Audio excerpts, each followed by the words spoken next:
Good morning, everyone. This is Sarah with Harrisburg Project. Happy Monday to all of you.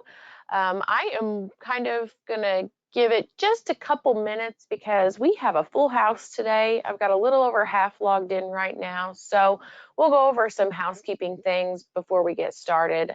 For those of you who were with me last week for claims, I promise we will not be here for that long. That is a doozy. That's our longest session of the year, so it's all downhill now, right? If you have not attended a session with us before, you can get your handout in your GoToWebinar menu. So if you can't see your menu, look for a little orange arrow, click on that, and it will show you the handout section. There's a PDF there. That's a copy of what we're going over today if you weren't able to get that already. If you want to get it later, it of course will be on our website. We will be recording and publishing this session later this week. So if you have to step away, or if you just want to listen again, it will be available. If you have questions throughout the session, you can ask them in the questions pod. That's also in your GoToWebinar menu. So again, if you can't see that menu, look for that orange arrow, just click on that and it should expand those options. I'm happy to answer questions as we go through the session, so you're welcome to type those in whenever you think of them. If I kind of delay in answering one, it might be because we're going to talk about it later in the slideshow. So I'm not ignoring you. If it's a really specific question, I may ask you to call in or send us an email afterwards. I try to keep things, we're in a group setting, so I try to keep it to where it would apply to the group. So if it's really specific, then I would probably ask you just to reach us personally. So, okay, looks like we are still climbing a little bit, but we will go ahead and get started. The end of the year, I try to do something on this now, even though we do have a lot of time, but mostly because some of you do not have to work in the summer, and you might want to know what you need to do to wrap iStar up for the school year. So end of year, here we go. All right, dates you need to remember, our approval due dates that are upcoming. Well, I'll talk a little bit about public calendars. I will talk about your unreported tab in iStar, end dates, reason for exit, when you may want to use end dates versus doing an end ad, the age-related errors that we need to watch as we're approaching summer. Of course, warnings versus errors, your error reports. I'll go over our website just a little bit so you can see the resources that are there. And then, of course, how you can reach us if you need some help with our support team. Okay, so upcoming dates to remember, just thinking about end of the year. What you need to do is look at these dates, decide if you have any applicable fund codes that will apply to these due dates, so you can kind of make your schedule for summer, and maybe you get to check some of these things off. If they don't apply, check them off because maybe you've already done them, those things. So our next big due date is going to be on June 14th this year. That is the last day that you can enter any fund code D, E, and F approval records into iStar. So those are orphanage records. After the 14th, again, you will not be able to add any more regular term orphans. That is the claim due date. But we also have a correction period after that for you to work on the claims data. So the reason that I say, really you just need to focus on making sure that you do not plan to add anything after that date, because you won't be able to. So yes, it is our claims due date. Approval and claims are due on the same day. However, with that correction period, you're still able to make edits. Edits on the approvals can be done through June 30th. Edits on the claims can be done through July 31st. So you have about 6 weeks to work on those claims if you're not ready yet. Next is going to be July 15th. One thing that we're fairly used to, if you've been with us for a while, is that excess cost is due on that day. Those are students that are Fund X that you think may meet or exceed 4 times the district's per cap. I do not anticipate that we will have funding for this again this year, so you can decide as a district whether you want to continue to file that. The claim does still exist. We still do pick up the data, but again, we have not had, I know for 2 summers, we have not had anything paid out. So, all right, back to June 14th, a question on that. When were the data corrections dates for that? That's going to be for the approvals. You cannot add anything after the 14th, okay? So you can't add an approval or claim, but you can make edits on the approvals through June 30, on the claims through July 31st. All right, also on July 15th, this is not a new concept, it's not a new data element, but it is a new due date.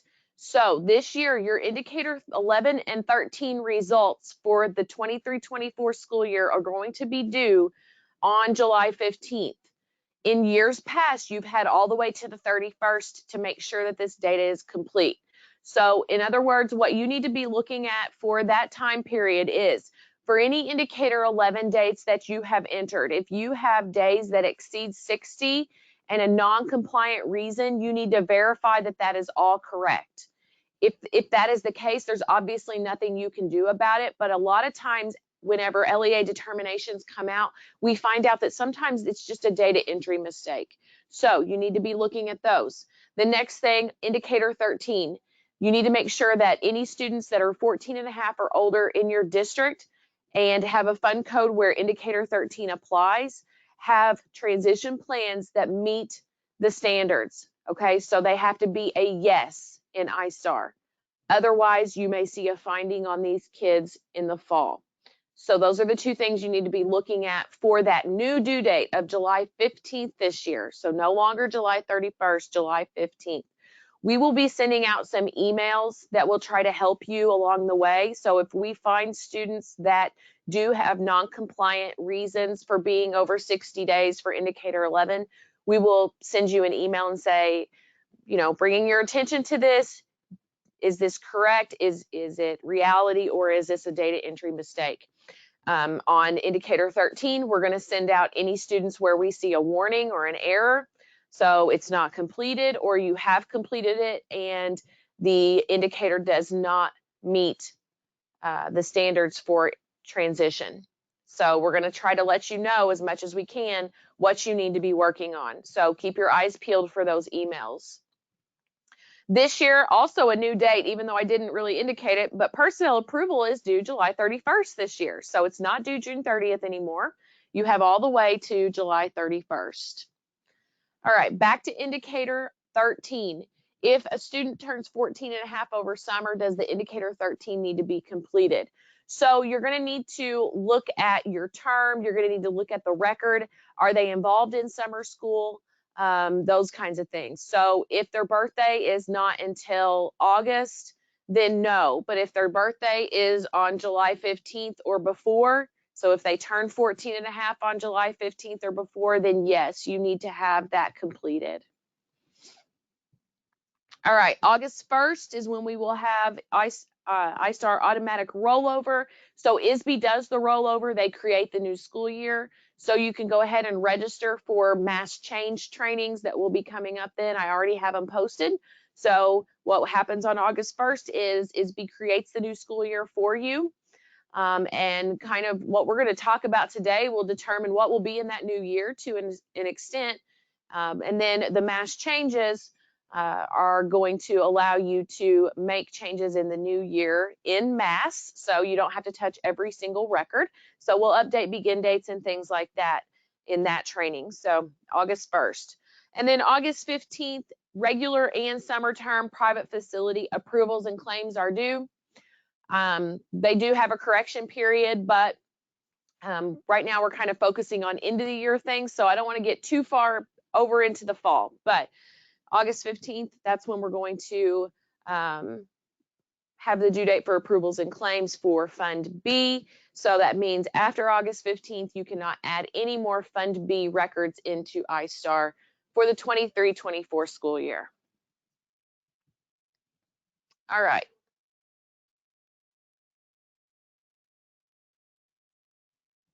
Just want to make sure I've got all my questions caught up.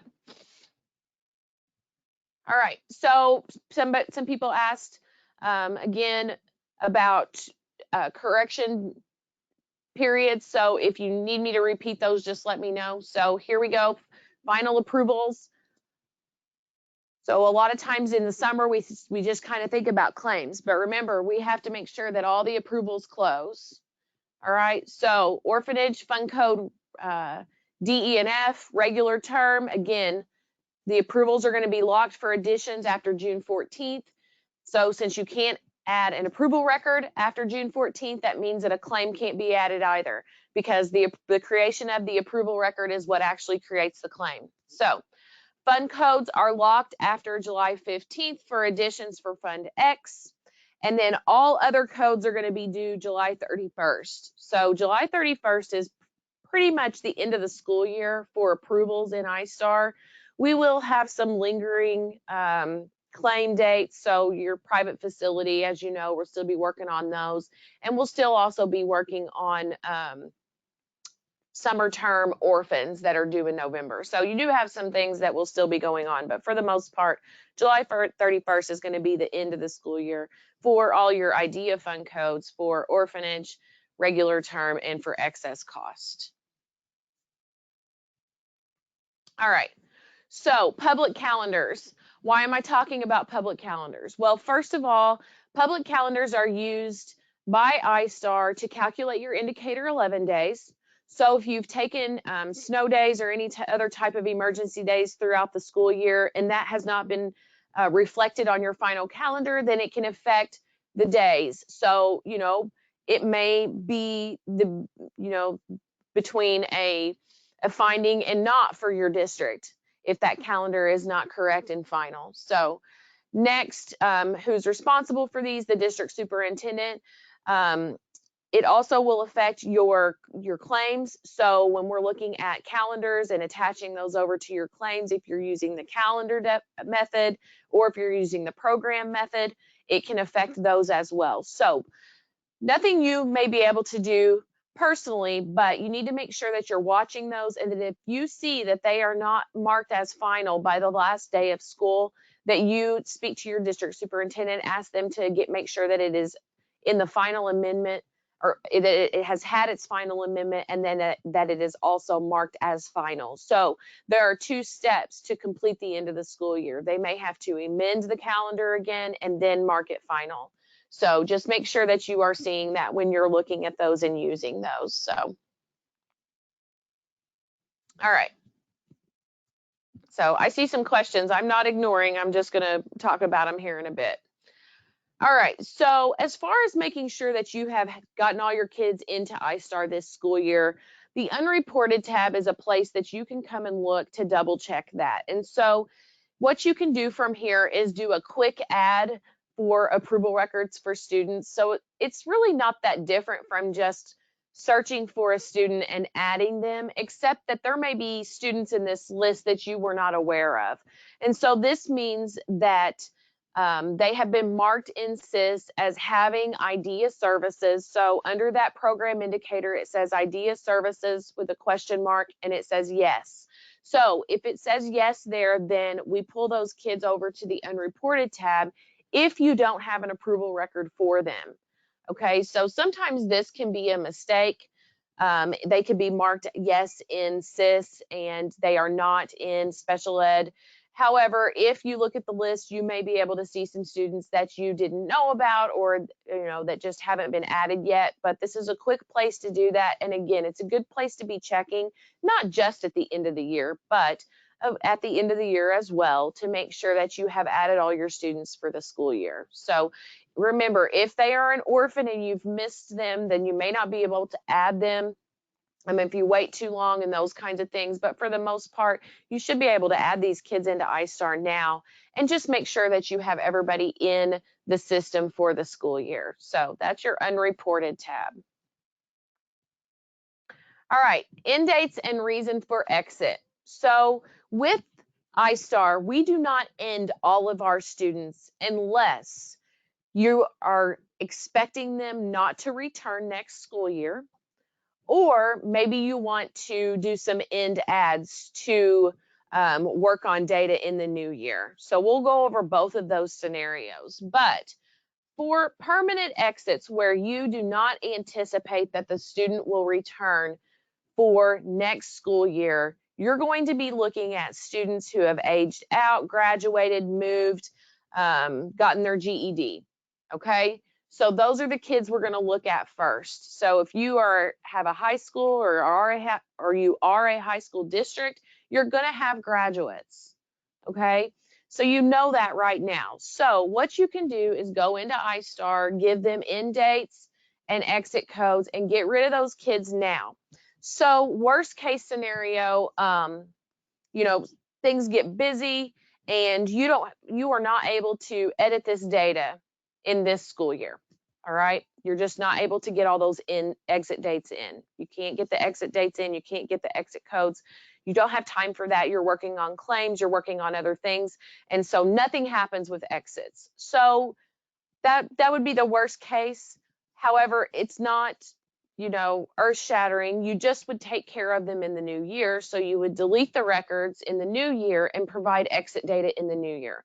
Either way, ISBE's going to get the exit data, but it would be better if you have less time at the beginning of the school year to take care of this now. So you would want to go in, put in your exit dates for these kids, the date that they're, you know, exiting and their reason for exit. So again, permanent exits, kids you know or highly suspect are not going to return. And then again, if you do all that and maybe you have a kid that you said they are moving because they've told you, you know, we're leaving the area and they come back, that's fine. You can just put them back in the new year. So kids who have exit dates do not roll into the new year. We're only going to be looking for open-ended records, so records that don't have an end date, or we're going to be looking for records that have a begin date that is in the new year. So you can work ahead currently, and the rollover is smart enough to say, oh, these kids started August 5th, and we need them to roll into the new year. So that will happen, okay? So you can go ahead and do end ads and let them roll in, okay? All right, for end dates, we have a lot of questions about begin and end dates all the time. You need to follow whatever SIS uses, okay? So if SIS uses the graduation date, which I suspect some of them do, but not all of them, then you're going to use graduation date. If SIS uses the last calendar day on the district's calendar, then yes. And I had another question about calendars. Are they in IWAS? Yes. The calendar application is an IWAS application. To my knowledge, it's only accessible for a district superintendent.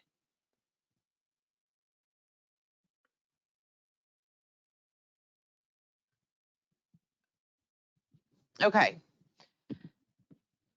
So end dates and reasons for exit.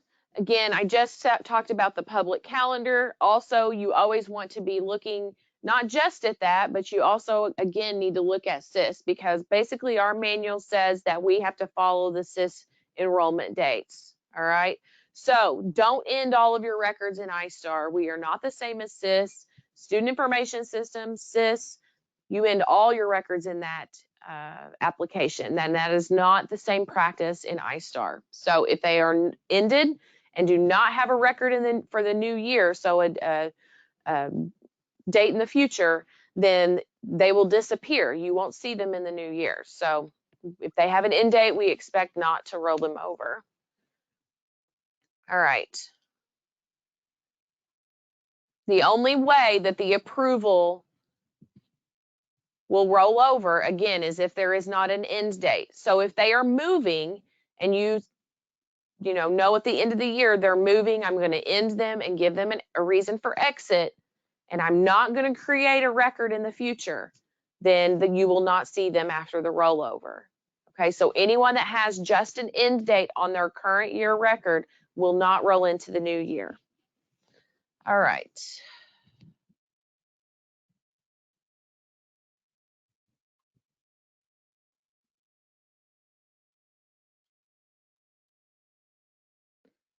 All right, so students that are graduating and going to summer school, do we end them with our district, and the high school will add them for summer school? That has been practiced in the past, but I will say that different districts and co-ops have different agreements. So sometimes they will finish at the elementary district, and sometimes they finish at the high school district. So, all right, next question. Is end date the homeschool's last day or the actual graduation date for out-of-place students? Again, you're going to have to follow what SIS uses for end dates. Usually what they define as begin and end date is the student's expected attendance. So really by SIS's definition, I would think that graduation should be the last day. That should be their end date, but that's not always the case in SIS. And so we just follow from iStar the enrollment dates.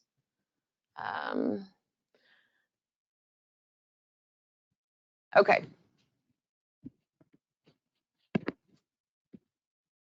All right, so end ads. So what is an end ad? Well, I like to think of this as like doing a save as on a Word document. It's like you're going to use the current record that you have, make a copy of it, and then make some edits on the new copy. So they're going to be different records, but instead of having to end a record and add a whole new record and start from scratch, it gives you a copy. So why would you do end ads this time of year? Maybe the placement is going to change next school year. Maybe it has already changed. There are always different types of reasons that you might be doing end ads this time of year, but there are a lot of meetings in the spring. And so sometimes you're looking at these meetings and you're looking at the results, and you know, on one hand, they may have a meeting and say, okay, the changes that we're looking at for the IEP are going to take effect immediately in this school year. But sometimes they may say, well, we're going to finish out the school year under the current IEP, the current placement, and then we're going to start the new services at the beginning of the school year. So you can go ahead and work on either scenario now in iStar. So the first one would be the changes are going to be immediate. So you would go in, you can do an end ad on the student's current approval record, and if there are changes to be made from that meeting on the approval record, then you're going to basically do something like you see here, where we're ending the record on March 22nd. The changes are immediate. Anytime we make a change, we use the exit code of 20, and then the begin date on the new record will be the day after the end date, so March 23rd.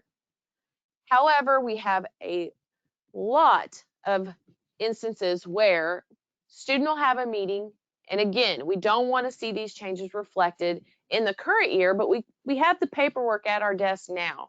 You know, it's on our mind now. It's a current event today, and so we want to go ahead and make that change and be prepared for the new year. So I told you earlier, if a record has an end date, it's not going to roll over. But you can do dates in the future. So you could come in and say, okay, they're having a meeting on 5/29. That's going to be the last day of school.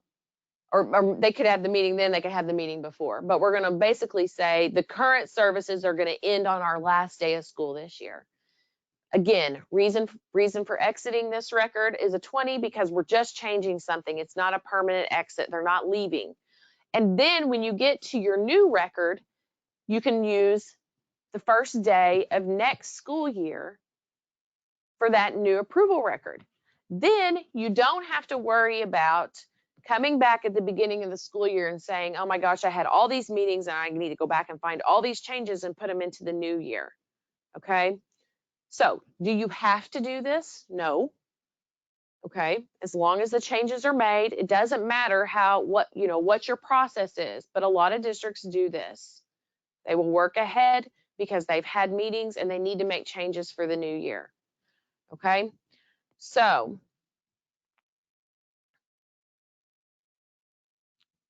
all right, if the student isn't going to start until next school year, do you still need to do indicator 11 in the current year? If it's a new year record and they don't have a record in the current year, we're not looking at indicator 11 for next year. So if it's a record in the future for a student that's going to start in the 24-25 school year, we're not looking at edit checks. It will bypass all edit checks until the date of the begin date arrives. So in our circumstances, this new record is moot until August 16th, and then we will start air checking because we'll be in the new year by then. Okay, so it's a moot record. Since the date's in the beginning of the year, we are bypassing that.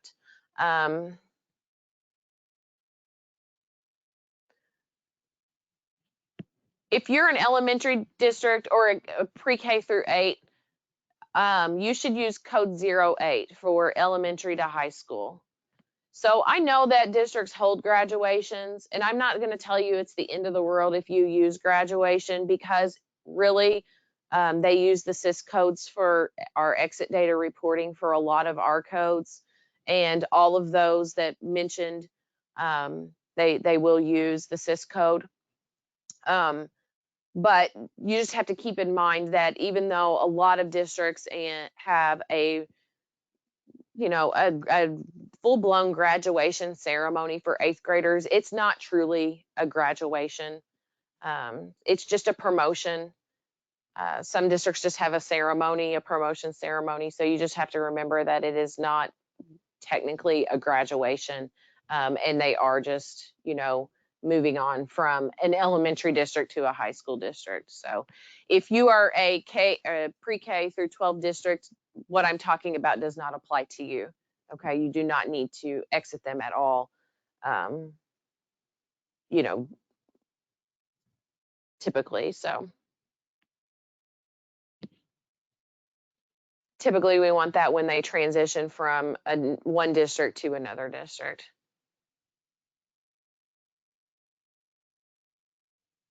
Okay, and so if they're going to transfer from one district to another, you would not be putting anything in for the new year.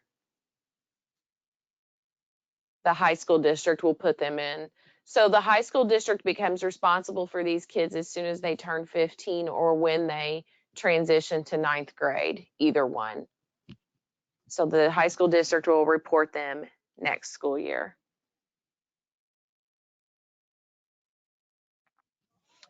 This is a really good question. So if you have pre-K kids, so littles that are not in the system right now, but you do your evaluations and you want to put them in the new year, that's fine. But you would report them in the current school year as Fund Code U students so we can get their indicator 11 data. So any students that you test in a school year and do their initial would be in the current school year, whether they start receiving services or whether they're a Fund Enter U. So yes, very good point.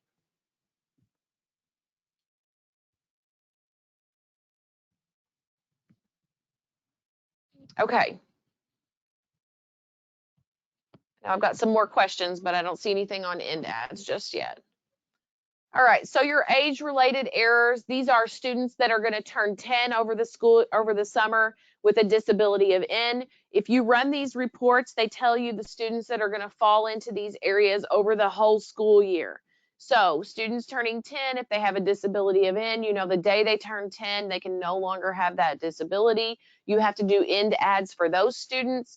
You also would want to run for students turning 14 and a half in this school year, that you make sure you have their transition form completed. So we do not collect transition for parochial, homeschool, or of course Fund N&U kids not receiving services, but both of these reports run the entire school year. So it's going to show you kids in the future as well as in the past. Okay, so it's everyone. So those are reminder reports. So when you go to reports and application reports, a lot of time when you go to student, you're used to working on the default approvals. You need to change your category to reminders to find those.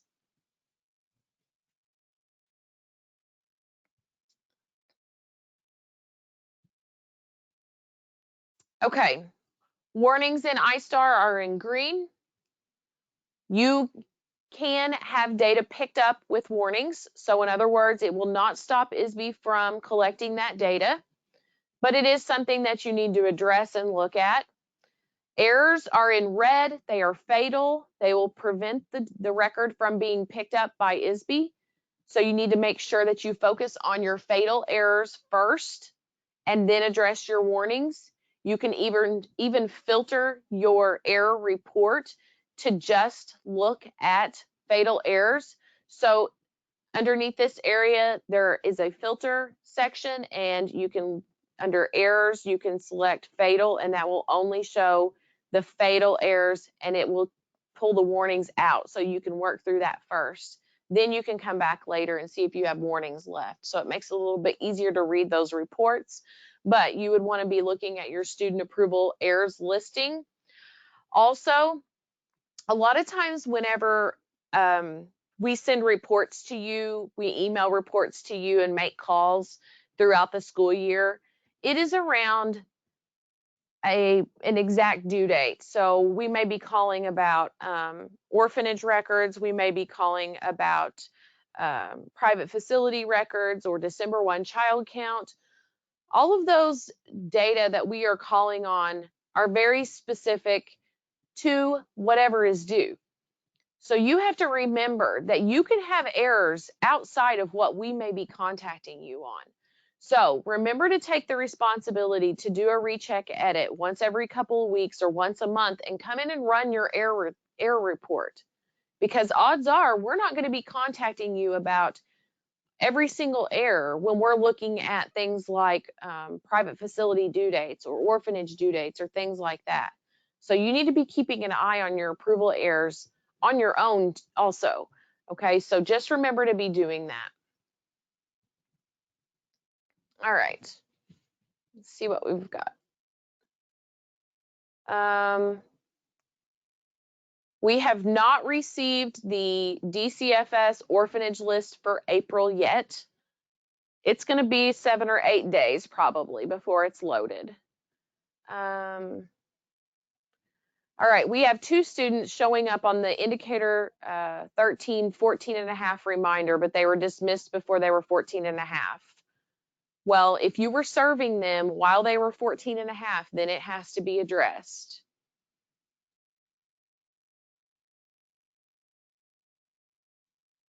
All right, I have 2 Fund Code N students on my indicator 13 list flagged as incomplete.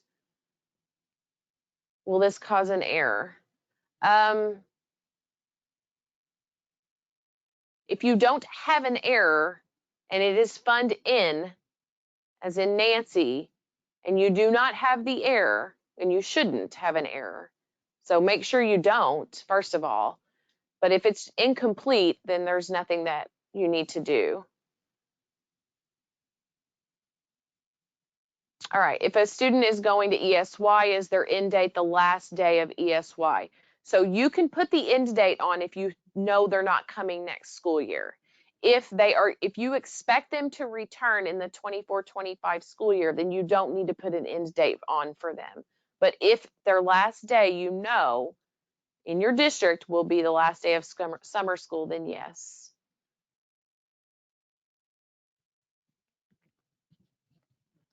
Okay. As far as our website goes, you're going to be able to find a lot of resources here. If you can't find what you're looking for, just give us a call and we will help you. But right now, you probably want to really watch this Hot Topics pod. It's on the home page. It's on the left-hand upper side, and we are keeping that current almost daily right now. So we're going to have resources, we're going to have recorded trainings, all of those good things that you need at this time of year. However, you can go through and look at the different headings and see that you can find a video, a training video on just about any topic you can think of. And you're going to be able to also find short little videos, these how-to snippets on how to do things like an end ad. Also, make sure that you are looking at our news briefing. All right. If you think that it's going to be something that is repetitive and it's not helpful, then let us know, okay? Because we want to make sure that we are communicating with you the best that we can. We did a survey not long ago about our news briefing, about our website, and we were basically told no changes, keep it how it is. So please look at that news briefing. We keep it relevant. We're going to try to always let you know what's coming up, what do you need to do, and what is your role. All right. So take a look at our website if you have not before. Also, I have some lingering questions that didn't fall anywhere, so I'm going to address those. If after the session you think of more things that you need to ask us, please do. You can call us, you can email us. We are happy to help you. That is why we are here. Do not apologize if you think you call or email too much. You do not. All right. So let's see here what we've got. Yes, the interpreter data is due June 30th this summer. So that is something that I failed to put on the end of year training, and it is a new collection. That's why I probably forgot. But the interpreter data, again, it's due June 30th. Every district is responsible for doing this. So you need to go in and enter your data, or at least come in and say you did not have any interpreters, one of the two things. Okay? If you have questions about that, reach out to us. I do have an upcoming training on interpreter data. It will be very similar to the one that I did in the fall, except when you ask me questions, I'll be able to answer them this time. So hopefully, I have a lot more knowledge than I did then. So, all right, do all students under EE Code 11 homebound instructional program need to be under Fund Code P? Now, homebound and homeschool are different. So typically the homebound is not Fund Code P. Usually homebound kids are a Fund Code A kid who just happens to be homebound at the time. So I'm not going to say never would they be a Fund P, but most of the time, no. So again, Fund P is homeschooled, where the parent has chosen to teach them regular ed through something else, and you're providing special ed services to them. All right. So yes, there is a warning that some of you will see that says, hey, this kid is deaf blind. And you say, okay, yes, they are, and ignore the warning.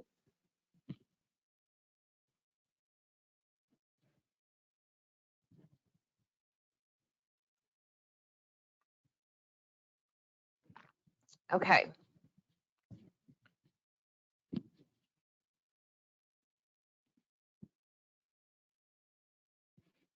I'm just going to wait for a few minutes to see if there are any more questions. If you don't have any questions and you need to get going, I understand. It is a busy Monday morning already. I hope all of you have a good week. I know these are the crazy times in districts. I've already talked to a couple people today, and I could hear chatter in the background, all the kids. I think they're on break already. I know my kids are, so I will just wait a few minutes see if you have any other questions. Again, if not, and you think of something later, please reach out to us, give us a call, send us an email. And I hope that all of you have a good week.